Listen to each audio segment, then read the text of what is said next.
Hey everyone, David Shapiro here with a video. So, quick update. I'm going to try and start releasing on every Sunday, followed by a live stream Q&A. They do that on the Y-Files, and it's super lots of fun.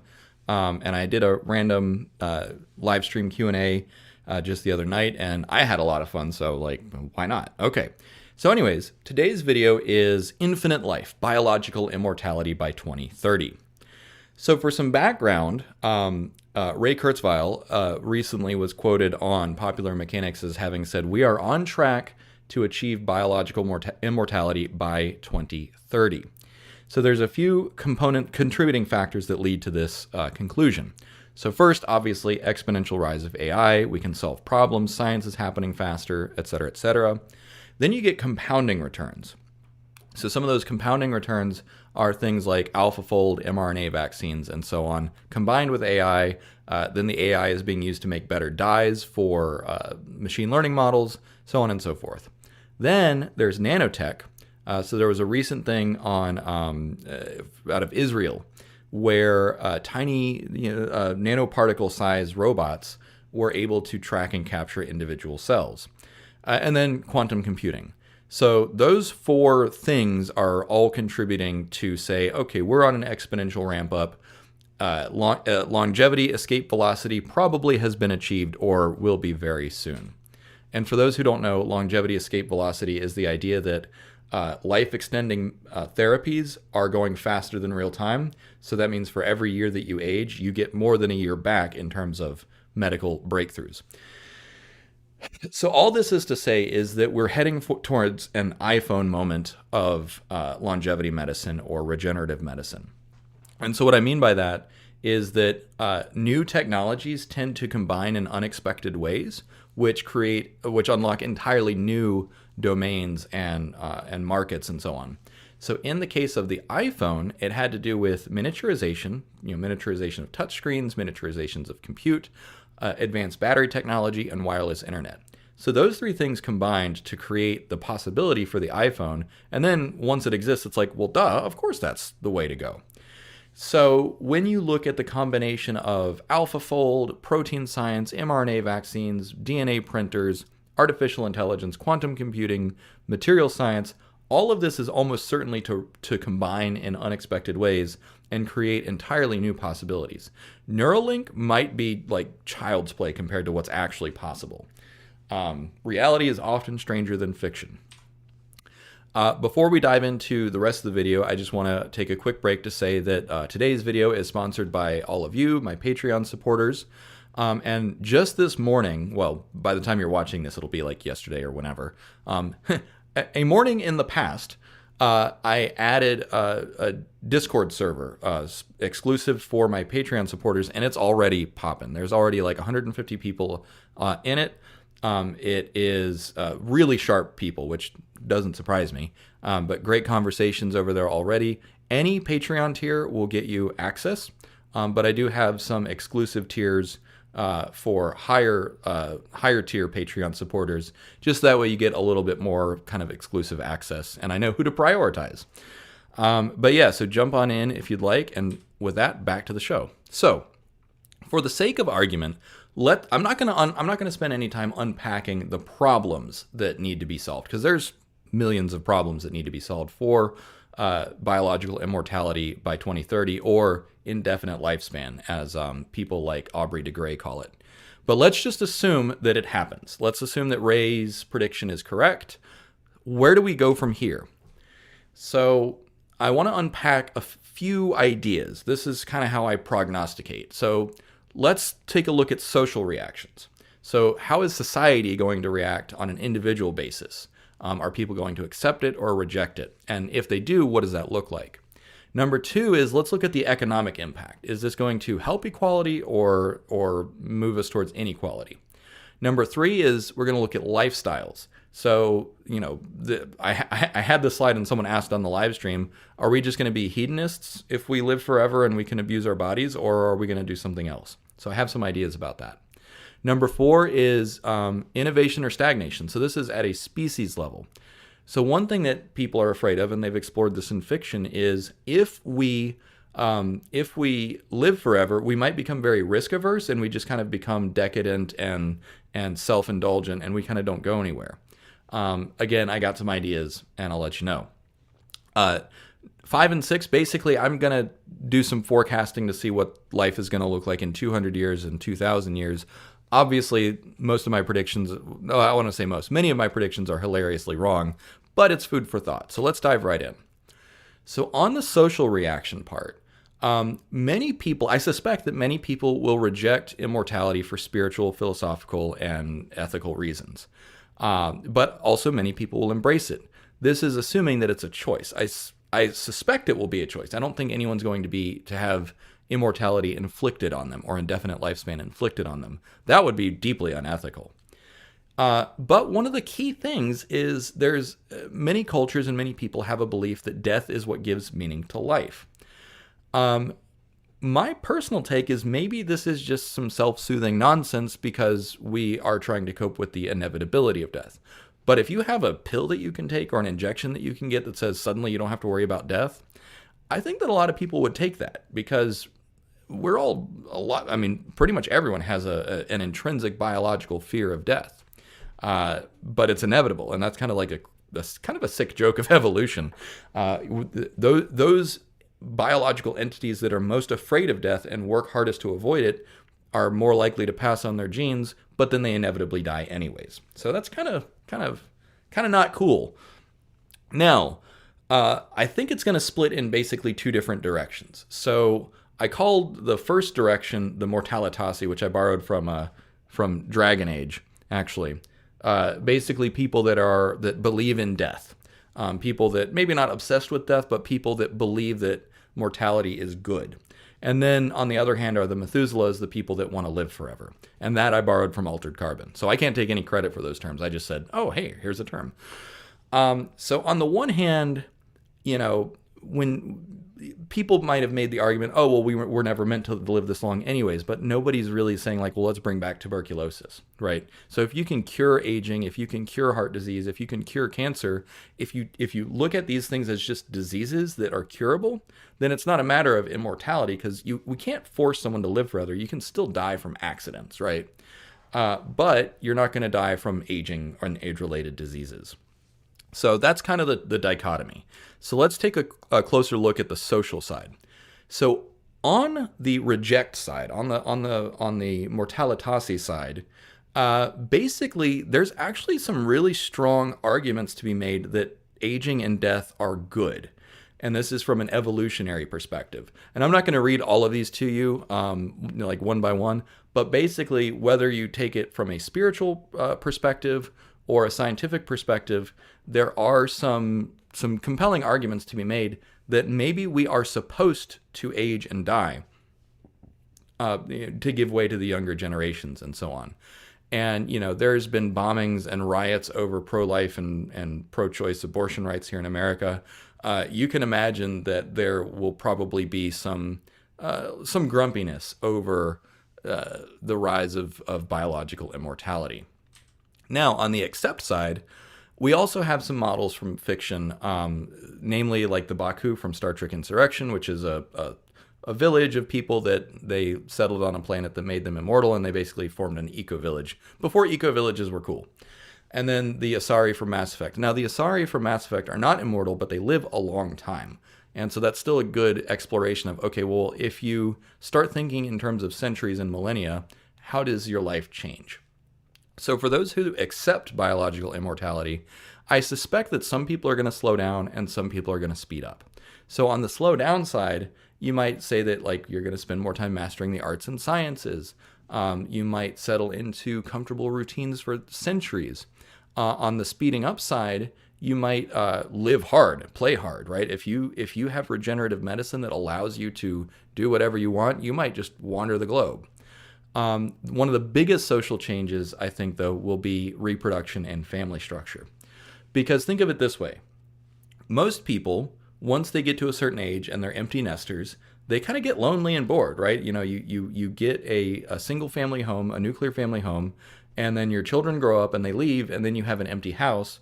Some couples are perfectly fine. They're like, oh, finally, the house is empty. Peace and quiet. And some people will absolutely continue to live like that, probably for centuries. Now, on the other hand, many people, once they're empty nesters, once they realize, hey, I've had my children and I don't want to have any more. Some people, if you're biologically 20 years old forever, you might have more children. I certainly expect some people are just going to be churning them out because that just seems to be what they want to do. But I think other people will basically just kind of all gravitate towards like retirement communities. But since we're all going to live forever, it's like retirement community. Okay, sure. So that's kind of the dichotomy there for the initial social reaction, accept versus reject. Now, on the economic side, the possibility of living forever that's super loaded. Because here's the big question is whether or not longevity medicine is cheap and accessible. If longevity medicine is not cheap and accessible, if it's reserved for the wealthy and the elite, then we're going to end up with like God Emperor of all mankind level stuff. I don't believe that's the direction that it's going to go, but I needed to address this because it is a very real possibility. This was explored in the show and books Altered Carbon, and that's where they got the term Methuselahs. So the Meths, or the Methuselahs, are the wealthy elite who can afford all of the safeguards to ensure that they are immortal. Now, in Altered Carbon, not only are they biologically immortal, but they have backups and clones that they can, transfer their consciousness into. I'm not above saying maybe that's possible, because when I talk about those compounding returns, I don't know what's possible and I don't know what's impossible. So if we have the capacity to live forever, and so really important side note, even if life-extending medicine is cheap and accessible for all, that doesn't guarantee that we don't end up in a dystopian hell, because you might still end up with concentrations of wealth and power. And nobody really wants to live in a dystopian hell forever. That's like the worst of both worlds. So let's not do that. Okay, so if we want to avoid that outcome and we want to move towards equality, basically you have to assume that some people are going to want to accumulate wealth and power. That's just human nature, right? There's absolutely always utility in having more money, having more power, even above and beyond what you actually need. But the more money that you have, the more options you have, right? And humans need autonomy and self-determination. So that's just, Maslow's hierarchy of needs. The more money you have, the higher up on that you can get quicker. So with that assumption, the question then becomes, how do the rest of us create and build and maintain a system that ensures that it's not too lopsided, or that even if there are wealthy and powerful people, they can't harm the rest of us? So I'm not going to say seize the means of production. However, when I was having the Q&A the other night, people were talking about using AI to manage resources, to manage companies and so on. And that's when a little bell went off in my head and I was like, wait, that's what DAOs are for. So if you're not familiar with what a DAO is, it's a decentralized autonomous organization. So a DAO uses blockchain technology, and they're pretty much perfect for AI to run things. Now, in the short term, I don't think that DAOs are going to run the whole world, but I think that we're going to start seeing experiments where DAOs run things like maybe homeowners associations and small companies and that sort of thing. And if the technology is proven out, it could be that DAOs are the way that we transition to a more algorithmic kind of technocracy, a good technocracy, where the AIs all debate and integrate our information and our needs and then figure out the best way to manage things. So that's one possibility. There's plenty of other possibilities. If you and I didn't come up with this idea, by the way. The first place I saw that book was that idea was a book called Liquid Rain, REIGN. Good, well-researched book. The author isn't English though, or it doesn't speak English natively, so it needed a little bit more editing, but still good book. Now, on the other hand, if everyone is going to live forever and it's cheap, then we might very well slip towards eternal injustice, which, we keep making grimdark movies and TV and books and video games about that. So that's something that we're all afraid of. So between corporate greed, I said corporal greed. Oops, typo. Corporate greed and political cronyism, it could end up with technocrats that control everything, and then we get stuck in a dystopian death spiral that we can never get out of, and it's a cyberpunk hell. But nobody really wants that, except for there's a few like really cynical people who probably genuinely want that, but most of us don't want that. So even so, if you saw my video about the Moloch or watched Liv Bowery and Daniel Schmachtenberger talking about these really mysterious forces at play that are going to push us towards that attractor state anyways, no matter what we do. So we need to change the game. I have a whole other video about that. So check out my Moloch video, my in-game video, if you want to know more about how to avoid that situation. But I do need to point out that longevity medicine by no means will automatically prevent that. And in fact, it could push us towards that. So we need to be very careful. Now, on the topic of hedonism versus asceticism, like what do we do, right? If you know that you can just take a pill, you can abuse your body, and if you party too hard, you just sleep it off for a week and then you're back to normal. Like, are people going to do that? Like, I don't know about you, but in my early 20s, I was like, yeah, let's party. And if I had a 20-year-old body again, I'd probably do that again for a little while. So this is an oversimplification, but one spectrum to think about it is you can live hedonically or hedonistically or ascetically. And so let's talk about the hedonic life. This is the obvious kind of like, just engage in wanton hedonism for however long you want because you know that you'll be fine.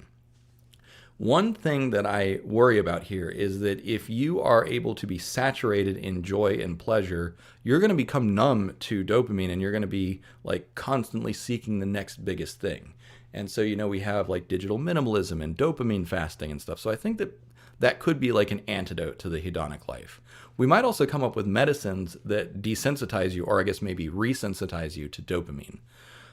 But if we have like entire swaths of the population who do nothing but mindlessly pursue joy and pleasure, what's the point? Does that maybe make life meaningless? And that'll be up to the individuals to discover. I'm not going to make any judgments one way or another, because even just pursuing experiences, you can make a philosophical argument that is a good thing, and that longevity medicine can empower us to have entirely new kinds of experiences. So one way or another, those experiences will probably be had. Now, on the other hand, there's the ascetic life. So ascetic life is about basically living more like a monk or monastically, where you deliberately deprive yourself of those joys and pleasures and focus on developing a sense of satisfaction from and contentment through connection, service, reflection, spiritual growth, and so on. And so what I want to say is that these are like extreme opposites. I don't think most people are going to go to either opposite. I think that most people are going to be balanced in there somewhere. And so for myself in particular, I usually I try and have one or two like big social fun outings per week. And then the rest of the time I focus on research, making YouTube videos, supporting my Patreon supporters, and so on. And so, I think it'll be just a matter of balance. So this is not nearly as big of a deal, I think, as the economic, equality versus inequality. Now, taking a step back, though, forget the economics for a second. Let's look at ourselves as a species. Will we stagnate or will we innovate if we achieve biological immortality? So a quotation comes to mind, and this is just a truism that is said in the establishment, which is, science advances one funeral at a time. So basically the idea is that if the status quo is maintained and the people that believe in the status quo live forever, they continue maintaining the status quo forever and nothing ever changes. So do people get stuck in their way? If people continue to get stuck in their way with biological immortality, yeah, we could end up being a very stagnant species. Now, on the other hand, maybe biological immortality helps people stay more open-minded. Maybe we even develop therapies that keep you open-minded and prevent your mind from calcifying. And then hopefully we can get the best of both worlds. And so what I mean by that is you're young, you're dynamic, you're open-minded, but then you also get to accumulate centuries worth of wisdom. So let's take a deeper dive into that. So on the one hand, we could end up with mass paralysis. So imagine just do a thought experiment with me for a second. Imagine that during the height of the Spanish Empire, the conquistadors found the fountain of youth, and they were able to convey the magic of immortality to the king and queen of Spain, who were deeply Catholic, and then they were able to take that and then basically spread Spanish-style Catholicism around the entire world 500 years ago. And then the entire world was frozen with that value system. So things like slavery, theocracy, patriarchy, and colonialism become the status quo forever, or at least until something major happens, because that doesn't preclude the possibility of civil war, uprising, and that sort of thing. But from a social perspective, many of those people that think that, hey, colonialism and slavery was a good idea might still be alive today. So what kind of values need to be sunsetted with funerals? So that's something that's the downside. Now, I did think of an upside to this though. With the rate of change of society, it might actually be good to have some old guard people pushing the brakes more. Because, the world is changing really fast right now. And maybe it's even too fast. So if there's a few people that are a little bit more resistant, that could be a good thing, especially with AI ramping up and who knows how fast life is going to change. I'm not saying that it totally counterbalances it. I'm just giving you some food for thought. Now, on the other hand, if all of our best minds live forever, whether they're social thinkers or scientists or spiritual leaders or whatever, if they all live forever, that could actually be really good. And that could actually support life and the world changing for the better faster. Because what if Nikola Tesla and Albert Einstein and Stephen Hawking were all still alive and all collaborating to make nuclear fusion and warp drive, right? That would be pretty cool. And then, I'm not going to pick any particular spiritual leaders because all of them have their own issues. Imagine that. Humans are complicated, and the closer you look at them, they're all problematic. But the point being is that having many leaders in the world that have centuries of wisdom accumulated could actually be a really good thing for us, could help stabilize the entire planet and the entire species, which I think is, on balance, probably a good thing. So whether it's positive disruption or positive stabilization, I do think that overall, while there are some pros and cons, it's a double-edged sword. I think that longevity would be a net positive for the species. Okay, so those are all the issues that I've unpacked. Now let's dive into the last part of the video, which is my specific predictions. So in the near term, as I mentioned earlier in the video, I do believe that longevity medicine is going to be dirt cheap and broadly accessible. I think it's going to be cheap because at the fundamental level, mRNA vaccines, not that expensive. Nanoparticles, not that expensive, especially once you figure out how to scale them. And then finally, for accessibility, I think that government regulation will ensure that everything is accessible. Just because that'll be the will of the people, but also it makes economic sense to ensure that everyone has access to it. And the reason is because, well, death is expensive. The economic loss of expertise, but also end-of-life care is ludicrously expensive. And so just from a purely economic standpoint, it makes sense to push for longevity medicine to be cheap and accessible. Another thing is that it's going to be an array of therapies because there's tens of thousands of diseases and metabolic disorders and genetic flaws and hundreds of thousands, millions of things that can go wrong with the body. So when we say biological immortality, it's not going to be one pill that you take. It's going to be bespoke, personalized medicine. It's going to be injections. It might be implants. It might be nanites. It's going to be a lot of stuff. Number 3 is that detection and imaging of biological problems needs a little bit more of advancement. Now, that being said, I'm not worried about it because I think AI is going to figure that out quick, fast, and in a hurry. So the combination of AI, quantum computing, and material science means that you'll probably end up with a implant, like in your arm or whatever, that's just constantly reporting on the content of your blood. There was some speculative sci-fi kind of documentaries that I watched years ago that the sensors were actually in the toilets. So every time you go to the bathroom, it reads what's coming out of your body and can use that to infer your health. I don't know, that's a little bit weird, but hey, it's one possible modality. So the fourth one is just kind of a rehash of the different delivery mechanisms. Okay, so here's where it gets fun. Life in 200 years. I predict that due in part to the technologies that lead to life extension, but also some of the knock-on effects of life extension, mean that war, poverty, and disease will all have been solved. And so what I mean by that is that our best and brightest, whether they're engineers, spiritual leaders, political leaders, scientists, will all be living longer and will be able to help provide a steadying hand, not just for, global harmony, but also to help solve the problems. So that's going to be, I think, a really big thing. And 200 years is going to be close. There's probably going to be some big global conflicts between now and then. Hopefully just one more. Well, hopefully 0 more, but in all likelihood, at least one more. Unfortunately. Number 2 is because of that aforementioned thing where most people are going to be empty nesters.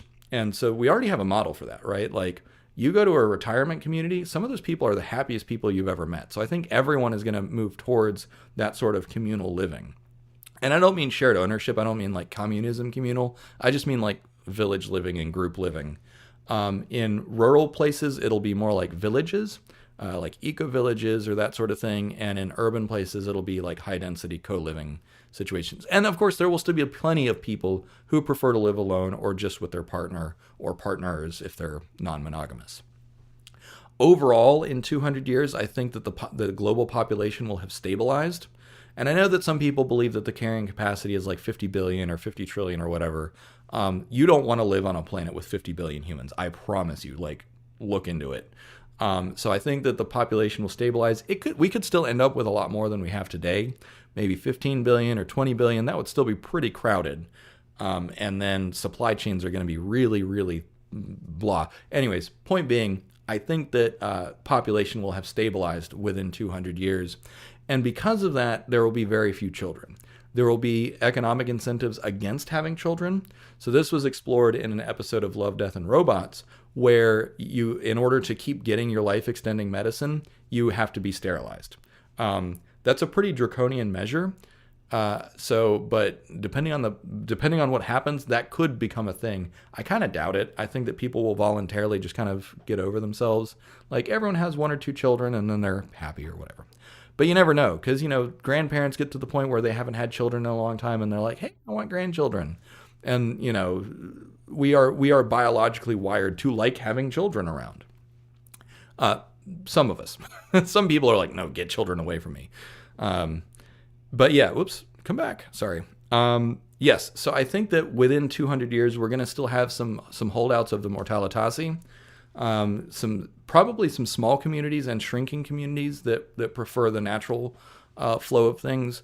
Hopefully they don't cause any trouble. I don't think that they're going to be like terrorists or anything, because that kind of runs contrary, but you never know what's going to happen. And also lastly, within 200 years, I think that governments and corporations will still exist as we know them today, nation states and that sort of thing. In the long run, though, I think that idea that I was talking about with decentralized autonomous organizations where everything is run by hierarchies of AI with human input, I think that that's probably going to be